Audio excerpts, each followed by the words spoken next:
Welcome to a series of Lent, Holy Week and Easter reflections in which we seek to journey with Jesus and share with him in his cross and risen life.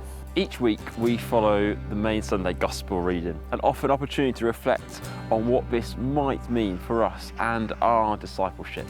So come and share with us in a journey with Jesus as we invite God's Spirit to speak to the depths of our hearts, souls, minds and will.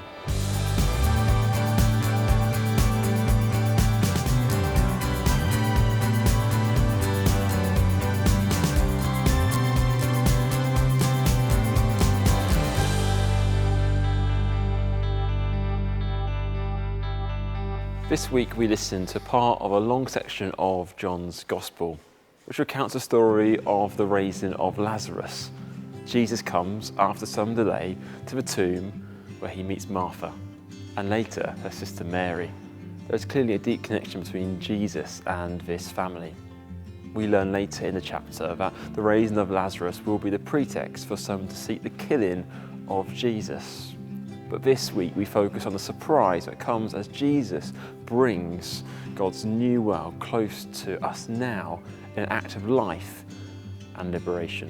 As Tom Wright puts it, the passage testifies that Jesus will meet your problem with some new part of God's future that can and will burst into your present time, into the mess and grief with good news, with hope, with new possibilities.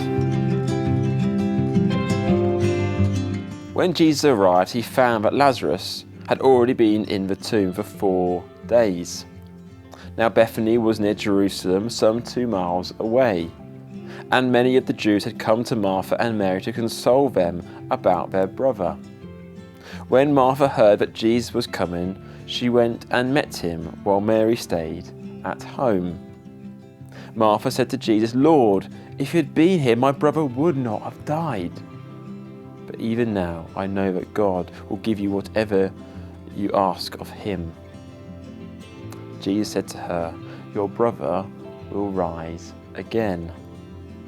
And Martha said to him, "I know that he will rise again in the resurrection on the last day."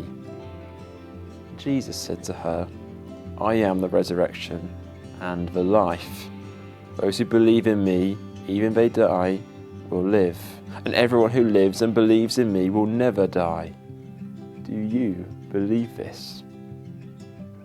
She said to him, "Yes, Lord, I believe that you are the Messiah, the Son of God, the one coming into the world."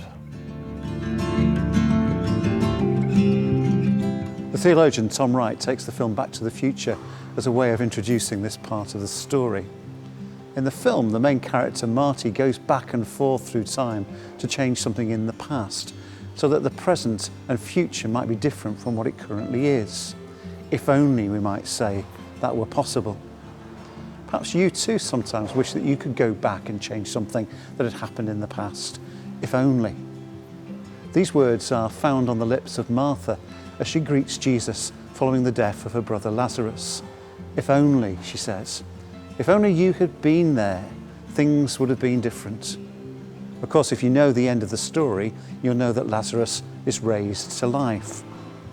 But in this section of the story, Jesus invites Martha not to look backwards, but to look forwards in order to see the present with new eyes, to recognise how God's future can burst into the present, doing something right now, bringing new life. And that is God's promise to you too, because Jesus is resurrection and life.